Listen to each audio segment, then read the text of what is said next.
I tend to think of suicidal ideology and depression as this boulder that we carry sometimes. If we don't have a couple other hands helping us keep that boulder up in our lives and we're just alone trying to handle it, at some point, the weight of the boulder is going to crush us. It's just a matter of time. How long can we hold on until we run out of strength?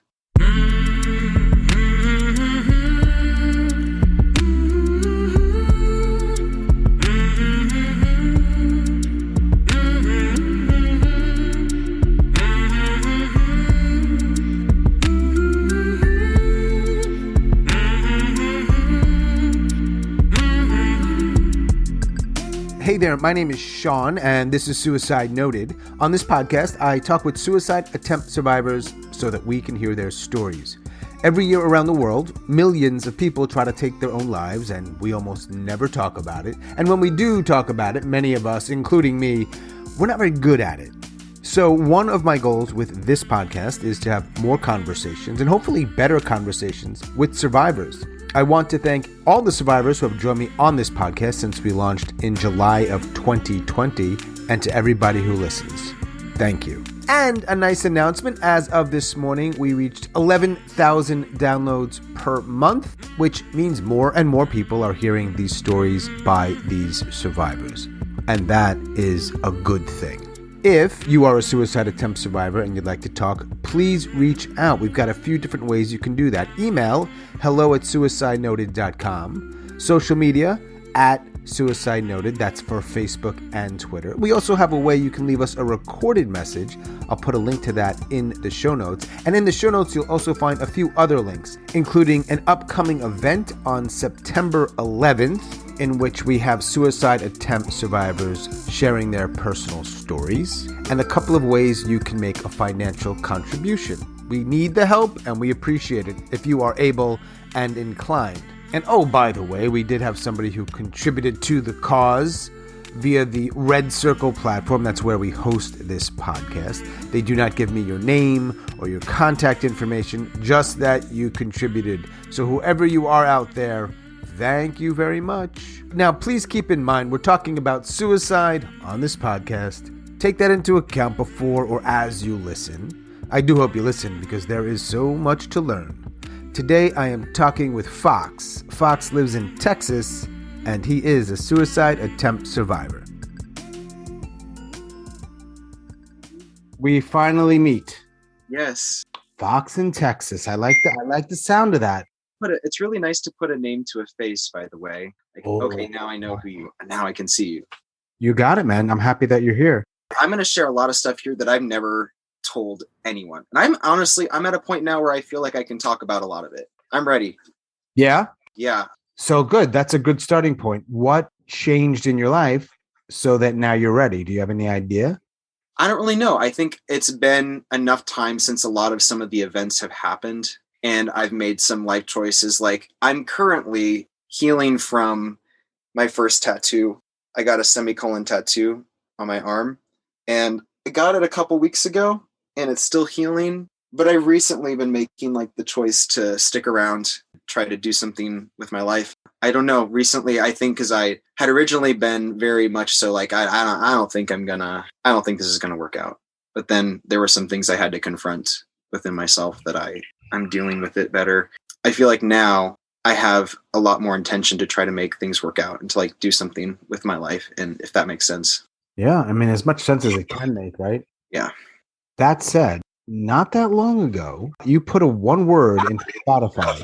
I definitely searched it in because I was at such a dark place mentally, to where I was like, I just need, if other people are in this headspace or have been in that headspace and are struggling in life, and it's just life is hard, I want to listen to people talk, and I want to listen to people share their stories, and I want to listen to what I'm not really hearing anywhere else. I wanted to be able to know that I wasn't so alone in some of the thoughts that I've had. I was like, man, if I'm always feeling man, I just want to die, there has to be something I can listen to that will help me a little bit.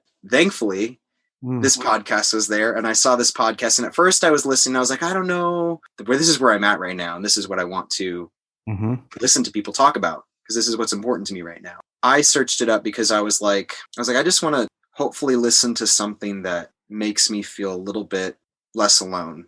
Yeah, helping people feel less shitty and less alone. You nailed it. That's it. That's it. The thing is I get a lot. I'm not selfless of a guy. It helps me too. You can do a little bit for others and yourself simultaneously. I mean, that's fine. So, well, listen, I'm glad that you found it and it's helping at all. And we're finally connecting. I know for sure that you have at least one attempt, however you define that. Yeah. This is always challenging. How do you want to start this part of it where we ultimately learn more about your attempt or attempts? A lot of my depression, anxiety, and ideation started around, I'm pretty sure, the beginning of adolescence. So I actually have a lot of it centered around religious trauma, I would say. I think when I was young, the first big moments of anxiety were when I was just so afraid of going to hell. I would say so many prayers every night. I had so much anxiety over that. Just before that started, it was like I remember having a conversation in the mirror with myself where I said, I love myself. I like myself. I think I'm all right. Right after I said that to myself in the mirror, life was like, oh, you like yourself, huh?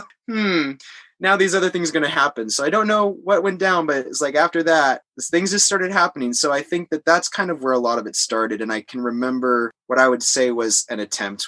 I didn't realize it was really an attempt because most of my attempts have been pretty mild, but they were still actions I was taking, which are rooted somewhere. So I remember around that time starting to hate myself and feeling anxious, worried that I was going to go to hell, and just so scared about all those things. The first attempt was, I remember lying down in my bedroom and I had these 10-pound free weights.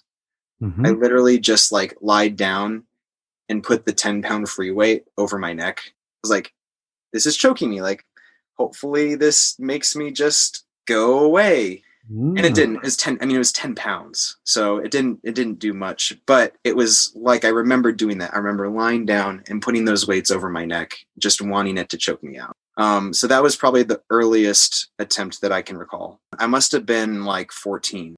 And when it doesn't work, you didn't tell anybody. What's going to happen if you tell somebody? I don't know. You're dealing with other stuff though. What you've called, religious trauma. I was so worried that, I think because I come from a very religious background. So how I would word it is that I was so worried that my salvation or I'm going to be safe. And when I die, I'm not going to go to a bad place. I kept worrying that was somehow always at risk of being lost, always at risk of being taken away from me. It didn't mix well with OCD. I'll tell you that. So yeah, I think the next time things started to happen would have been senior year of high school. I started to get a lot of anxiety about college. Didn't have many plans. And I remember I would tend to self-harm. So I'd usually cut on my legs or arms. I think I started to pick up self-harm senior year of high school. I remember sharing that information with one person in high school, and then they ended up telling their parents, and those parents told my parents. I mean, I went to a private Christian high school, so we traveled pretty fast. We had a class of like 40 kids in our class. It's a pretty small knit community. So yeah, that's when that started. Wasn't really an attempt, but it was that was when self-harm started. The next attempt happened in 2018 when I realized that I was gay. So how old are you now? I'm 25. So some time goes by. So in your late teens and early 20s, you ideating every day? I would say it would come in waves. Usually it was in spurts. I would even say ever since I was young, in that adolescent age, I always kept thinking that I was not going to make it. Just in life in general, I had this idea. I was like, I'm going to die by suicide. Like, that's how I'm going to die. So since I was so little, I was like, I'm not going to make it to 22. I'm not going to make it to 25. I'm not going to make it to 30. No way in hell am I going to make it to 30. And I was like, that started so young. And I was like, why do I think that? But yeah, I would think in my head, I was like, I just like, that's how I die. That's how I go, is suicide. That idea has been in my head ever since I was like 15 or 14. Maybe you were born that way. It's possible. I mean, who knows? Do you have a specific method in mind? No, but I think as I got older, it was usually like, oh yeah, I'm just probably going to shoot myself in the head. The idea would be to like go drive out, to take my car, drive out somewhere in the middle of nowhere in some other state where nobody knows where I am, have my phone turned off, and then probably like use a shotgun and do it before I psych myself out of it. 14, 17, some years go by. You diagnosed OCD by what age? I was diagnosed with OCD, I believe, before high school started. So I think 8th grade, 14 or 15. It was that hard? Yeah.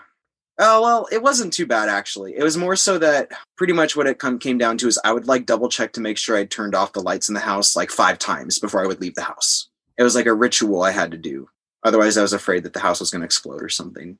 So, but it got better. I tend to obsess over things still, but I think it's better overall. I never had to take medication for it. But it wasn't until my third attempt that I got diagnosed with, I believe it was major depressive disorder, generalized anxiety disorder, and PTSD, and then some slight psychotic stuff too. But that was because of some of the, a psychotic breakdown that's a part of the whole thing. How old were you for the third attempt? Third attempt happened technically last year. The second attempt would have been in 2018 when I realized that I was gay because just because of the way I was raised, it was very difficult. I was very scared at the time and didn't really know what was going on. And I had all these feelings and I knew things that I'd been told, and it was at conflict with what was happening in my life. At the worst of that, I felt like I'd fallen in love with someone. I was like, oh, I want to spend my time with this person. I want to be there to help them in their sickness and in health. Like, I want to be with them in old age. I want to be their partner in life. I want to do life with this person. It's not just that I'm attracted to them physically or whatever. It was like I was attracted to them on every level. I also wanted just to spend my life with them. I was like, I want to do this with you. And I actually want to live with you and I don't feel that way towards people usually, Oh, yeah. It's amazing. I fucking never do. That's cool to hear. Like, I can't imagine that even happened. I was like, I wasn't expecting it to happen. It just happened. We were working together and we became close friends. And then the next thing that we knew was like, we both really liked each other and we both were raised very similarly. So we didn't really know what to do with that. I ended up sort of retreating back and taking space away. I did a lot of reading and research just where I got to a point where I was like, I feel comfortable in my own skin again and I know I'm okay. And I just started to come out. But before that was when my second attempt, which was kind of mild, but it was another choking attempt. It just happened once, but I remember wrapping my neck around the window curtain in my room and just trying to let my legs go limp. But then I would stop because I was like, this is just going to break. And not do anything. And I was crying. And that was just at the peak of my frustration with myself and not knowing if I was okay. And just in this conflict of if I am so built to love somebody and apparently God hates that and I'm going to hell for that anyway, or I have to live a life single or whatever, that I was raised to believe was I don't want to be here. If that's the case, it's such a scary place to be in. And I think that's when that happened. Thankfully, nothing bad really did happen and I survived that and I was able to come out. But I believe in 2019 was when I came out to my parents, and my siblings were very supportive and have been, and I'm very thankful for that. And I knew that the conversation with my parents wasn't going to go that well, but I knew I had to be honest and tell them. It was the worst conversation I've ever had with anyone. They did not take it well, I'm guessing. No, they did not. No, they did not. It was the very typical response from somebody who's very conservative Christian. It was just, it's a natural. Have you ever heard of, have you even read whatever scriptures it is? And have you even done this and this? And I just think you're going to miss out on the best things in life. And you're just listening to what the culture is telling you. And I think the worst thing was when I had mentioned that I was considering suicide before coming out because I hated myself so much. And I was so at odds and so at war with myself that I just didn't want to be here anymore. And once I realized that I was okay just the way I am, I no longer wanted to die. I was excited to live and I was looking forward to living. My dad's response to that was, you're just committing another form of suicide. You're just committing social suicide by being gay. And I didn't really know what to say to that. What could you say to that? Well, what is there to say in response to something like that? I don't know. They still love me. They didn't disown me and they didn't kick me out because I technically still here with them. But it was just very much, they didn't disown me. They still love me, which is great. They didn't kick me out, which is good. But it was very clear that they were not happy with that. And they do not see me as actually they have other terms for it. Are any of your siblings gay? No, not that I know of. Okay, I don't think so. My older brothers are married too. I think that conversation, though, with them really made me plummet into deep depression. Sharing that vulnerable information with them, yeah, being honest with them, I felt like having my parents plunge a knife into my chest and then twisting it. After that conversation, mentally, I just shut down and became more afraid to be around them. And just the environment in the house shifted after that night. It was very, very difficult. And that was a month and a half before COVID hit. You didn't say how your mom responded. She was just like, what does this mean? I told her I was gay. She's like, what does this mean? It's like, well, it means that someday I'm going to be with a guy. And she just looked so like surprised. They were so surprised too, which shocked me because I was a theater kid growing up and all of my friends were girls and I would socialize with the girls because they were more emotionally mature than the guys. And I was always more mature than other guys my age, loved theater and just had effeminate qualities. So I was really sort of shocked when I was not expecting them to be as surprised as they were. So you didn't get the, oh, we knew since you were a little boy. Did anybody respond that way? My siblings did. They were like, we've kind of known for like 5 years. We've just been wondering when you were going to tell us. And I was like, how did everybody know before I did? That's funny. Right. That seems to be somewhat common. Yeah.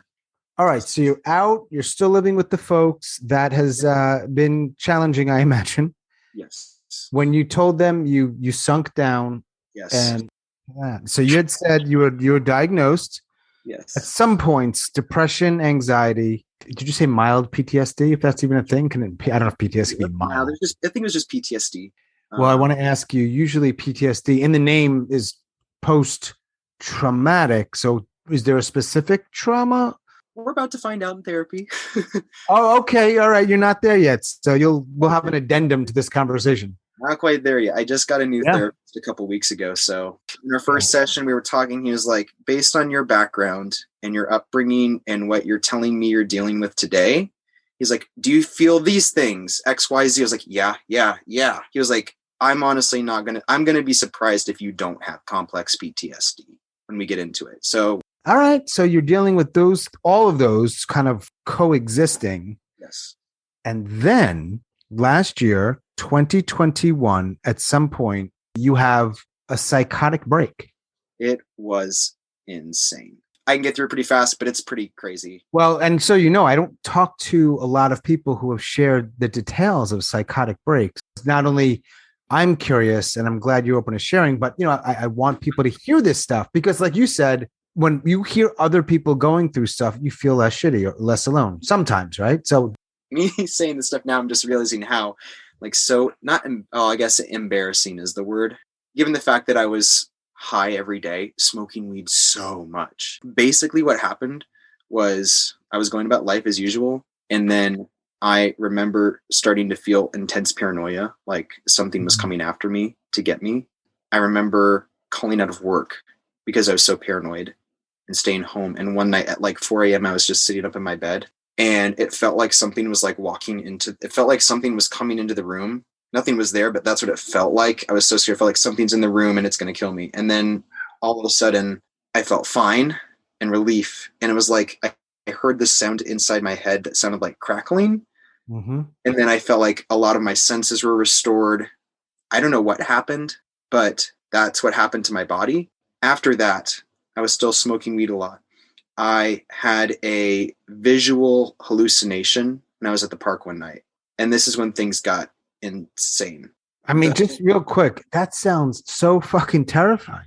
Now I know about psychologically things, science, but during the time it felt like a very spiritual experience. Okay. It felt very weird. It was scary. What happened was I remember one night I got out of work. I went to the park and I was swinging in the swing set. I was listening to music. And then the visual hallucination happened where I remember thinking something was going to happen and then looking in the horizon and seeing some lights rise up in the horizon. And the lights just kept going up and up. And then they started to come down and the lights split up into multiple lights and they started to kind of move in a circle in the sky to where it literally looked like a UFO was kind of coming down at me. Of course, because I didn't realize what I experienced was a hallucination, I was like, oh my God, I just saw a UFO. I've never thought about this stuff before. I've never cared.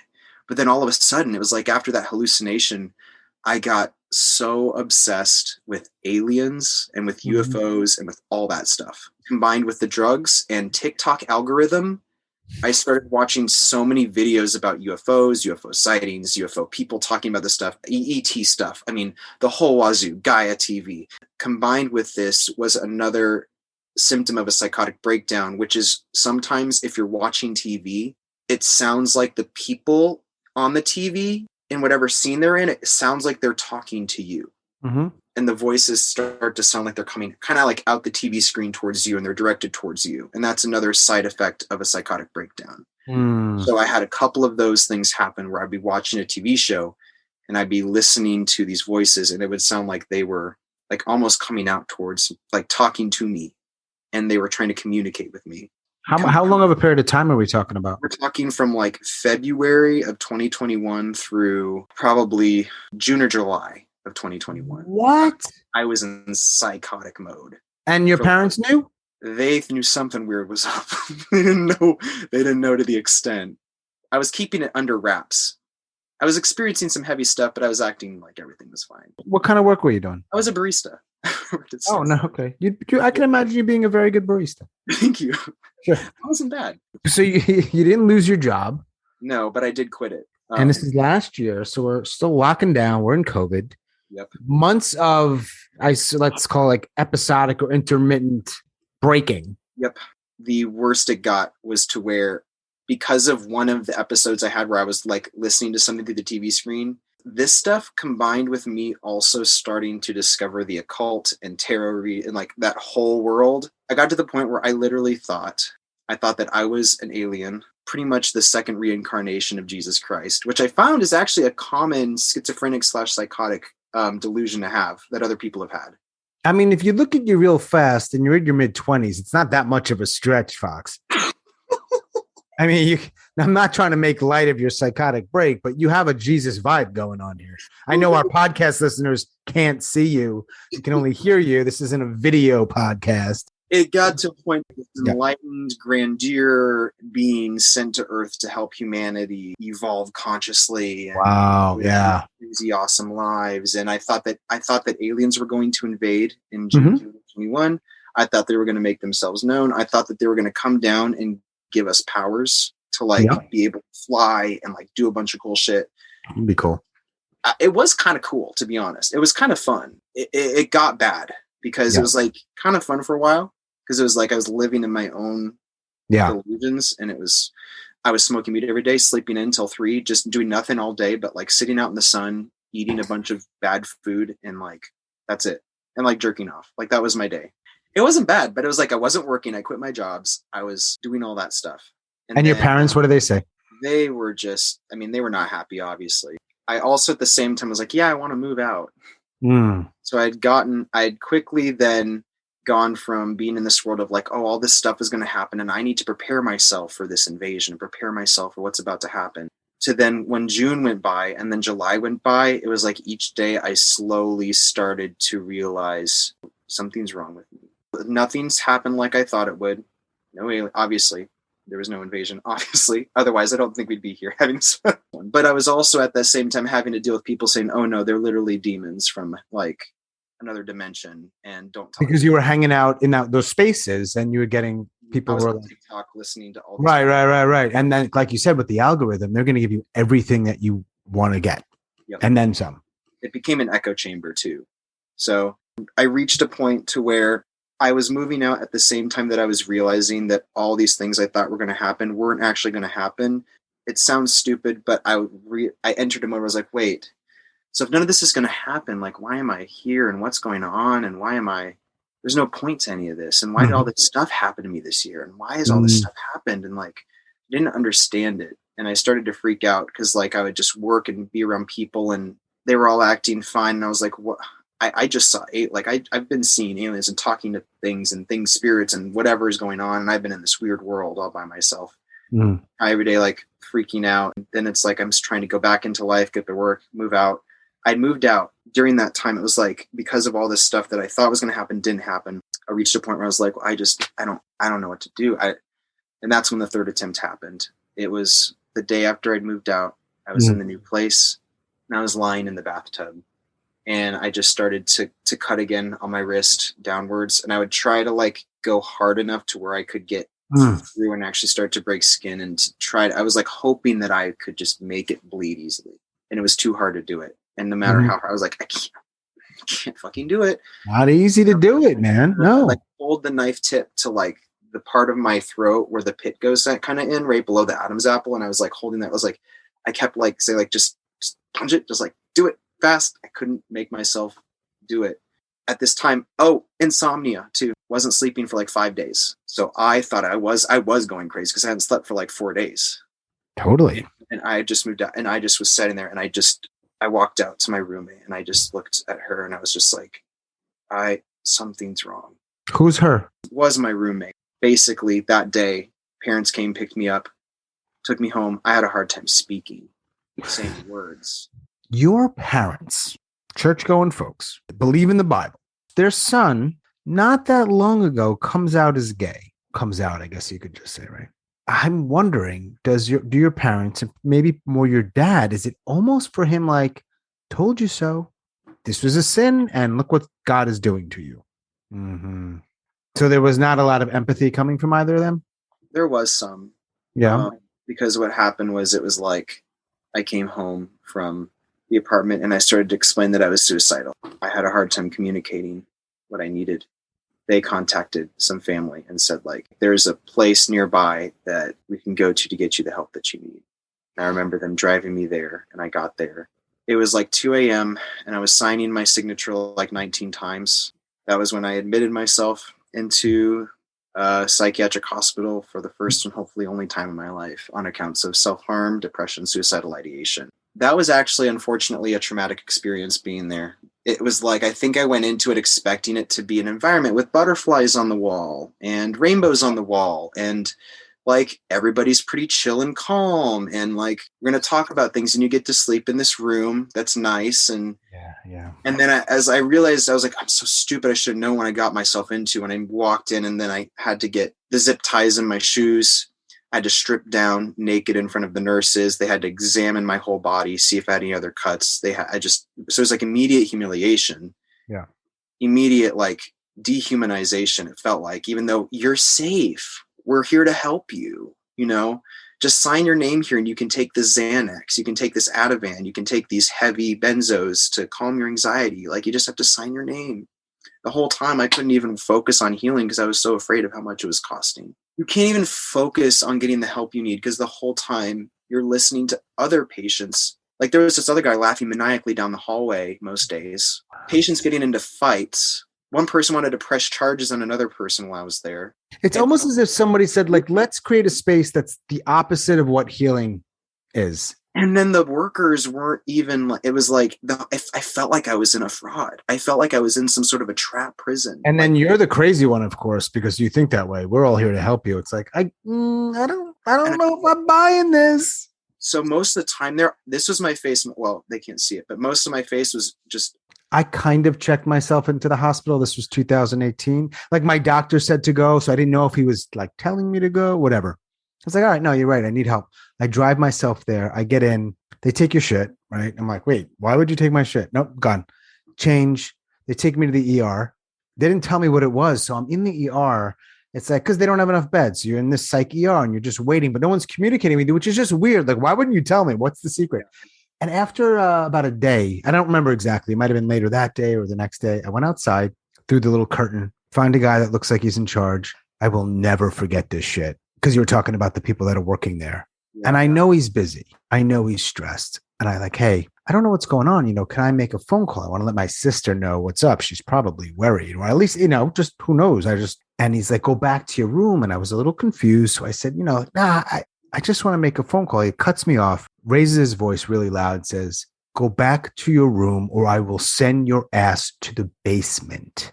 And if you think this is bad, this is a place of healing. Fox, this is where you go to heal, paying whatever it came out to be, like $2,000 a day. You're just dumbfounded. And then when the doctor comes to assess me to see if I need to stay longer, which, by the way, they're making money, he's evaluating me in part on my response to this very inhumane treatment and inhumane conditions. And I'm like, dude, You think if you were in this fucking room and no one told you what was going on and came in because you needed help and people were yelling at you, how would you respond? Like, come on. It was like one of these bizarre things. Like, I'm not going to engage you in this absurd conversation. And that, I think, was part of the reason that I had to stay longer. There might have been other things, and it might have been the place I needed to be, but it was like, wow. Being there didn't teach me how to heal. It taught me how to lie really well. It taught you how to lie. It taught you how to avoid ever going there again. How it was like, rate your depression on a scale of 1 to 10. I knew if I kept saying I was depressed and suicidal, they were going to keep me longer, more money. So rather than being able to feel like I could heal, I felt like I was in a position where I was like, each day I was calculating. I was thinking, I was like really trying to strategize this. I was like 4, 3, 2, just so that it was like, well, you seem to be doing a lot better, so we're going to let you go. So I stayed for 8 days. Right. When I went in, I thought it was going to be like a 2-day, 3-day thing. Some other guy was like, I've been here for 2 weeks. I was like, I don't think people understand, and how could they? But I don't think people understand. But it was very sobering. I can tell you that. I came out of that, and after that, I was like, I need to start working on my shit. So interestingly enough, after I came out of there, I still had a phase where I was suicidal. And I was like, I don't think I'm going to make it to the end of 2022. And then I don't know, out of all people, I don't know if you're familiar with Jordan Peterson. Oh, sure. He has a podcast, and he did a psychological analysis of the story of Genesis. So he starts talking about these stories from a psychological perspective in a way I've never heard before. And he starts to talk a lot about responsibility in life, and he talks about suicidal, and he talks about a lot of things. For some reason, through listening to him and listening to those podcast episodes, I started to really confront a lot of the things I was facing in life, realizing that I didn't want to run away from this responsibility. And I think the thing that helped me the most was when he said, some people tend to think that they're worthless, that nothing matters, that life is meaningless, and that they're just dust in the wind. And that is one way to look at things. Another way to look at yourself, and maybe a more accurate way to look at yourself, is that you're a node in a network.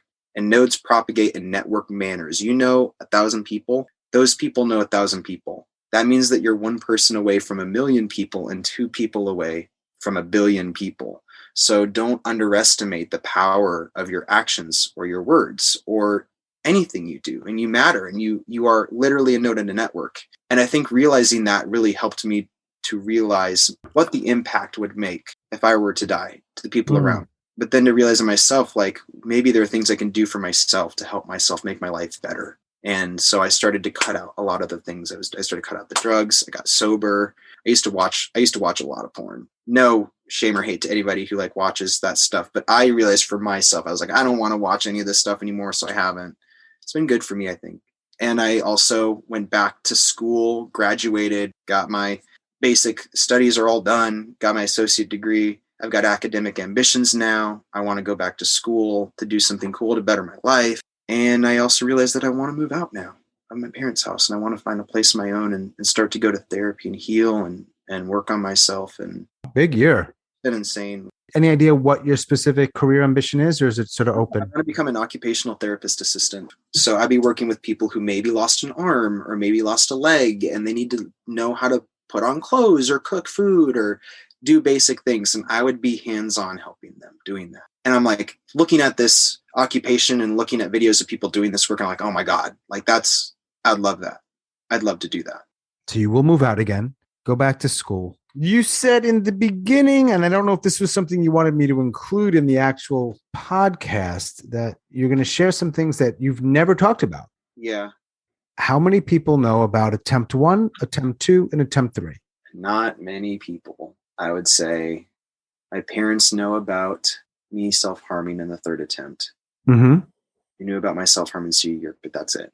Nobody knows about attempt 1. Nobody knew about attempt 2 really until I sort of shared it slightly in an Instagram post I made, just talking about being queer and being at a point in life where I was so frustrated, fed up with myself and hating myself that I was wrapping window curtain around my neck, trying to choke myself to death. 3rd attempt, not many people know about. Only really my parents and my closer siblings. Do you think you'll tell your therapist? Yes. Oh yeah. Okay. Oh yeah. I'm going to talk about all that with my therapist. This is actually for people a really hard question. Well, it seems that way because it's super sensitive. How many people, if any, do you have in your life that you can really talk to?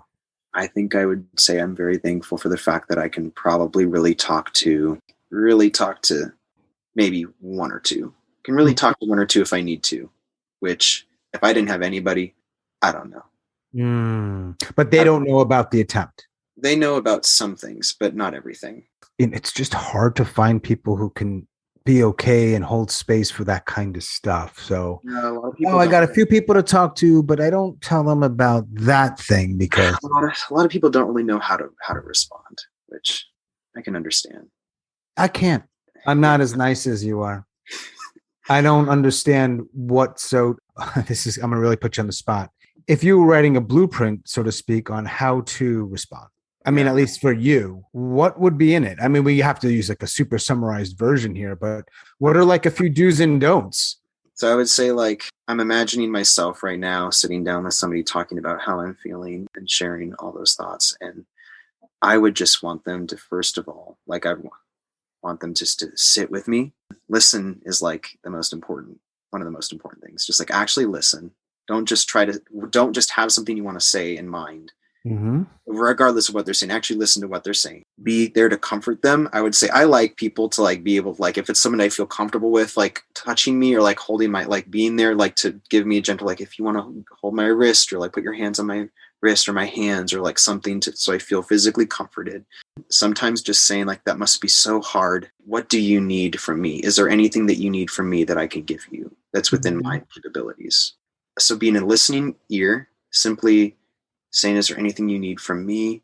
And then I would say giving back words of affirmation to the person who is feeling those thoughts. Good words of affirmation that would help them with their feelings. Not to respond and freak out like you're talking to a ticking time bomb. Because some people respond to you like you're a ticking time bomb and they don't know how to deal with it. So they start telling random people and they start saying, this person wants to die. I don't know what to do to help him. You gotta help him. Right. No, I would say just like, be casual. Don't make a big deal out of it.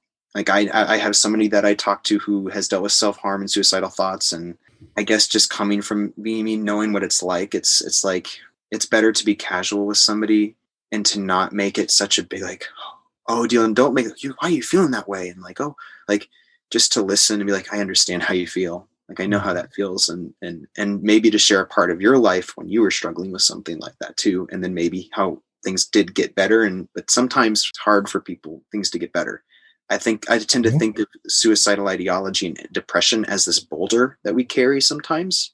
If we don't have a couple other hands helping us keep that boulder up in our lives and we're just alone trying to handle it, at some point, the weight of the boulder is going to crush us. It's just a matter of time. It's a matter of when. How long can we hold on until we run out of strength? Agree with everything you said there. Yeah. And I don't always agree with people, by the way, but I am agreeing with you. This isn't the fucking Sean show. Jesus. That would have almost no listeners, Fox. They would be like, what the fuck is this? I want out. I'm going to go listen to some Jordan Peterson, dog. 25 years old. Is that right? Yeah. You know what my next question is? You know what it is? Because I know you've listened to the podcast. So for context, to remind the audience here, you were a guy, since you were small, always thought he was going to die by suicide. Yeah. Went through a whole lot of stuff, had a few attempts, various diagnoses. This has been sounding like a pretty solid year for you. So maybe if I asked you last year, your answer might be very different, but we're not talking last year. We're talking right now. The highest number I heard at any point was 30, if I remember correctly. Like, I'm not making it past 20. I'm not making it past 30. When you're not that far away from 30, can we assume that you're going to make it? Is that a fair assumption, or would that be foolish of us? I would say I hope I make it, and I hope that the scenarios in life do not leave me in such a dark place as I felt last year. I hope that I never reach a point in my life again where the light at the end of the tunnel is my strategy to leave. I would hope to not have to fall into that headspace again.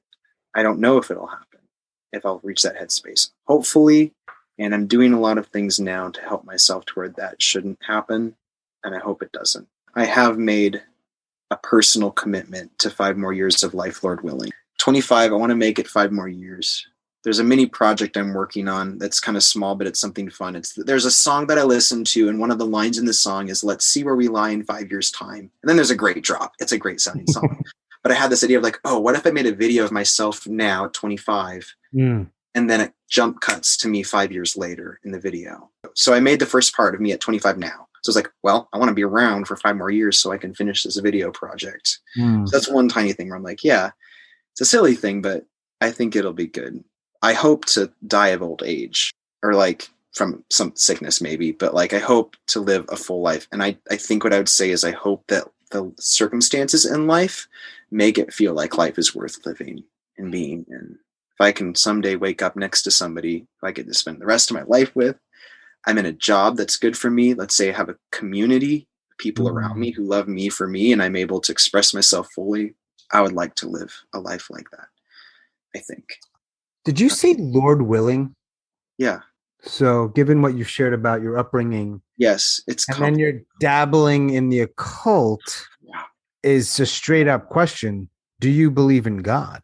Yeah, I would say so. But I would say it's a lot different from when I was a kid. I did a lot of deconstruction in like 2019 of a lot of big things, like what do I think about hell, salvation, other people who are different religions, random topics, hot topics like abortion, anything. I started to just go through all these big things, and I started to really deconstruct them and what I thought about things. And I started to do a lot of reading and researching to like what makes the most sense, and where am I sensing the most peace, and what's lining up. And so a lot of the things that I used to believe, I no longer believe, but I still am like, yeah, there's a higher, I believe in a higher power, and there's a lot I don't know.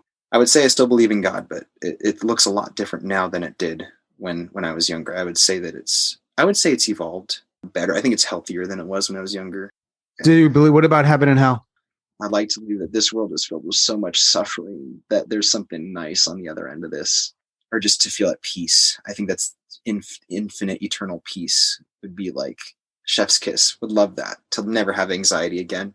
I'm very open-minded. So like the idea of like, oh, maybe we just maybe this is just it and we don't exist anymore, nothing happens. But I think the thing is I've experienced too many and heard too many paranormal stories, and just like my own life and other people, and just in general and in values, I tend to think that there's something more to all this. So nobody ever asked me that question. Nobody has ever asked you that question? People don't go around saying like, what do you think about heaven and hell? I think that for me, the idea of you didn't hear the exact right prayer, or hear the exact secret, like the exact message of something happened. You didn't say the right prayer, didn't quite hear it. Maybe you grew up in a different culture and you hear the right thing. Oh, sorry, you get to burn, like literally like being in an eternal oven at 500 degrees Fahrenheit for the rest of eternity because a father, like imagine you are a father and you have a son, and your son has done bad things. Maybe your son doesn't like you as a father. Your son has done mean things. You decide one day, you know what, that son, I'm going to put him in an oven, and I'm going to crank that oven to 1,000 degrees Fahrenheit, and I'm going to let my son burn in that oven for eternity. Right. You would never, a human would say, I would never do that to my son. I love my son so much. So the idea is like, okay, so how much more do you think an infinite, all-knowing, divine being that can't even fathom or comprehend might love you as a person? And you think that God, like any God that would put somebody in that place and never ever, like that idea is just, I realized there's something that was like, that can't be the case. This is an argument that a lot of us folks who didn't grow up that way tend to make. Like it doesn't add up. It doesn't add up. You know, what happens with Hitler? You know, what happens with all these people who've done really mean things? Like where is the justification? Where is the justice done? Where if they've done evil, is that evil somehow like judged at some point in existence? And like, what does that look like? I've read a few books that have helped me with these topics though. Like none of these, like I couldn't get to where I'm at today if I hadn't read books and like really opened up to ideas and just to understanding. And like, what was interesting is through all this, I think that my relationship with God feels a lot more genuine and healthy because there's not all these anxiety factors and fear factors that I had when I was 14 or 15, you know, crying myself to sleep every night, constantly trying to say a prayer to make sure I wasn't going to go to hell. And like, if you're familiar with super religious people who believe in like the rapture, where people will disappear on you. One time I came home and my parents fucking went hiding upstairs, and I didn't realize they were hiding They wanted me to think that the rapture happened, that I was all alone. I was like running through the house saying like, Mom, Dad, where are you? Mom, Dad, freaking out because they weren't answering. And then I would hear giggling. I heard giggling upstairs, and I went upstairs and I found them hiding. And I just started crying. I went to my room and I cried. They thought that it was funny, obviously. Do you think your parents will hear this podcast? Nope. I gotta tell you, I know you love them, but man, from a couple of things you've shared, it's a tough sell right now, man. This is not a space for me to judge in any way, and I don't know them at all. But it's like, come on, okay, yeah. But we could argue, posit that people are doing the best they can, even if it doesn't always look like it. That's what I would say. And, this isn't a justification for people treating people shitty, but there's reasons. And just how you had weird shit in your childhood and you do weird shit, same for them, same for me. It's like a weird one, right? It's like, whoa. People go to therapy because they've been hurt by people who should have gone to therapy. Yes. That's the saying. But, my dad had a rough, it's not for me to say, but I know some things that happened to my dad. And I understand that he has a lot of trauma. Yeah. It's a lot. This is actually the last question I think I have. Yep. Are there any myths around any of these things we've talked about? I wanted to say this because some people actually do believe this, and I just want at least one person to say this somewhere in the world on a podcast somehow. A lot of really superstitious people. Well, maybe somebody said this on the podcast, but this is really superstitious people. Some people believe try to call depression or anxiety. They'll try to give it a spirit. So they'll be like, oh, the spirit of depression and the spirit of anxiety and the spirit of suicidal ideology is ravaging this person. And, simply like, self-harm is demonic, which means you're being demonically influenced and all that stuff. If you are dealing with somebody who is struggling and is depressed and suicidal and they are self-harming, telling them that there's probably a demon influencing them or telling them that they're being it's probably not going to help their mental health. Or if you're trying to say there's a spirit of anxiety that you have to deal with, it's not going to help somebody to try to add this whole metaphysical realm to something that can be like, no, you have clinical depression. You have clinical anxiety. Here is some medication that can help you with this. There's this whole, I don't know how to explain it other than to say, these things don't try to turn things into spirits, like concepts like anxiety or depression. It doesn't help people. Does that make sense? I don't know. Yeah. Well, there's a presumption, though. Why are we assuming that they want to help you? Assuming who? So if I'm understanding, don't tell people, for example, who are dealing with, let's say, major anxiety that it's the spirit and maybe they should go seek a religious institution over a therapist. I'm sure some of them, we generally hear, I'm sure some of them mean well. I think some of them don't. I don't think they want to help you because you had said that won't help. And I'm thinking, I don't know if they want to help. I think they want to preach, or I'm not sure that the helping is actually the main thing. It's like secondary. Yeah. One time I used to go to a church. I don't go to anymore, but I used to go to a church where I was talking to somebody and opening up about my depression and that I was taking medication. Somebody that was on staff at the church essentially was saying you don't need to take that medication.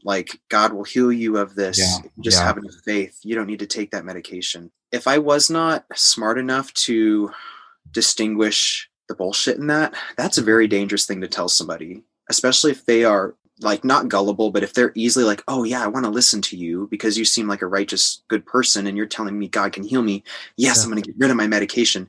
You might have somebody literally kill themselves. Oh yeah, for sure. Because you told them to get off medication. And I'm sure. So yeah. It's not might. That's happened a lot. Yeah. Did that person also give you a pamphlet for conversion therapy? Thankfully not. But when I did get out of the hospital, one of the therapists that my dad recommended was literally coached by somebody who was coached by a guy named Joseph Nicolai. If you don't know who Joseph Nicolai is, just one Google search will show you that he is not a good dude. He's the guy? He's the conversion therapy guy? Pretty much. Yeah. Let me guess. I'm just going to go out on a limb here and say he's also really fucking rich. Probably. I don't know. Anything else you'd like to share? I know it's a very big, open question, but we leave stuff out. And yeah. Yeah.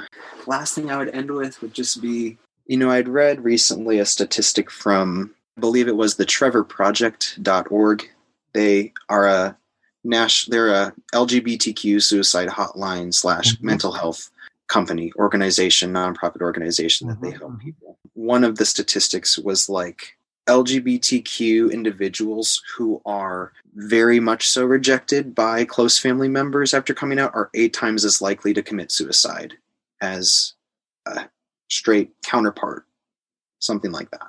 So I just would hope that anybody listening to this who knows somebody who's queer, like you might have a queer friend, you might have somebody in your family who's queer, you might know somebody who's queer, you probably do, and you probably will at some point, because maybe a little nephew or little cousin or little niece right now that's growing up might come out someday. Please be nice to them. Please don't say what my parents said. Please be nice to them and stop hurting queer people by using words that you think is helping them because you have a harmful theology that you would rather protect than to accept all parts of your son or your daughter or whoever. Please just listen and be willing to learn something maybe you don't know. Be willing to listen to stories. Be willing to just be nice. Be nice. Queer people need affirmation and acceptance and to feel like they're fine, they're loved, and that they're in a safe environment. It is very, very difficult for a queer person when their environment does not affirm of them. That's why so many have to flee. And from houses, they have to move out real fast. They get kicked out. Some people get kicked out. I am thankful that my parents did not kick me out because some people have to deal with that. And unfortunately, of course, my parents they see, oh, you're depression and your anxieties because you're gay. Obviously, that's just a punishment for being gay. Totally not the fact that we said you were just committing another form of suicide by being gay. And it's totally not a fact that I don't want to, I mean, I'm having a pity party now, but It's okay. I would just say to people, like, please listen to queer people. And if you are queer and you're struggling with yourself and you're feeling like I just want you to know that there's nothing wrong with you. You are loved just as you are. There's nothing wrong with you for who you love, how you love. And if you believe in a higher power, if you believe in God, I believe that God loves you and accepts you as you are. Now, I'm going to add something to that. Okay. These are my words, not yours. I don't know much about Jesus. Here's what I think I know. If someone were to come out to him, he'd be really fucking nice. I don't know that for sure. Don't know much about the man. I think know much about Christianity. From what I know about the book, the Bible and its teachings, and I think that's not only how he would be, I think that's what it's all about. I literally think that entire book is essentially just do that more. Now, there's a lot more to that book, and I know people interpret it, and that justifies all kinds of things that get in the way of doing that. But this is Sean, the Jew from New York, saying, I think you got it wrong.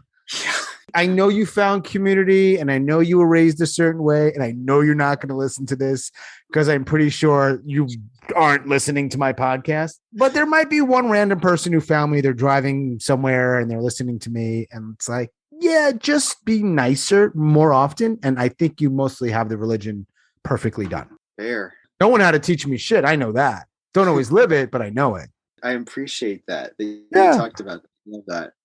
I found it interesting, too, that Jesus tended to be most frustrated with the people who were most religious. Oh, right. The whole thing isn't it the whole thing about the people who are most marginalized and most downtrodden? Those are the people you're serving. Yeah, you need to stand up for and defend the oppressed and the marginalized and help them. That's what Jesus is here for. That's literally what the whole point is. You literally have churches saying, sorry, if you're gay, you can't serve on the leadership team here. Sorry, you have to find another church, or we'll accept you here, but you're living in sin, and don't even get me started, Sean. No, I know there's a lot there. Yeah, that's a whole other podcast. You know what, Fox, you have been, I wrote this down, literally wrote this down so I didn't forget it when you said this earlier. And I wanted to thank you because you are now an official node in my Suicide Noted network. Forever moving forward, because a podcast, well, maybe not actually forever, but it's going to be around for a while. Yeah. So people will hear your voice for a long time, which is great. I hope so. I hope that my story helps people not feel so alone. Oh, I'm sure it will. I don't know. It's cool to hear that you're trying to do good stuff for yourself. So Yeah, I'm really trying. Mm. It's not easy. No. No one ever said it would be easy, but sometimes I wonder, nobody really said it'd be this fucking hard either. I like that expression. I like that. Yeah, I haven't heard it that way. I like taking these stupid platitudes and then flipping them and then, because it's just so annoying. I'm glad you're in a space or spot that you searched for it and that you ultimately reached out, man. It's great. Thank you for having me, and thank you for creating this platform. It's going to do really good things. I know it is. It already has. And it's my pleasure. Thank you, man. Be well, man. Thanks again. Have a good one. You too, Vox. Take care. Bye. As always, thanks so much for listening and all of your support. And special thanks to Fox down in Texas. Thank you, Fox.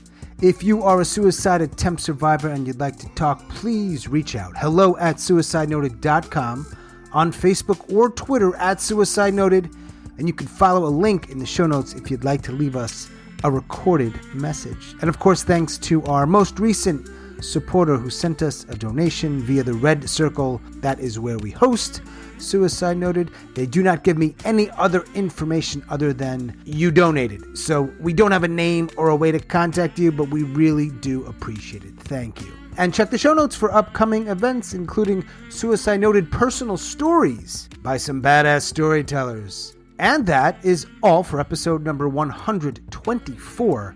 Stay strong. Do the best you can. I'll talk to you soon.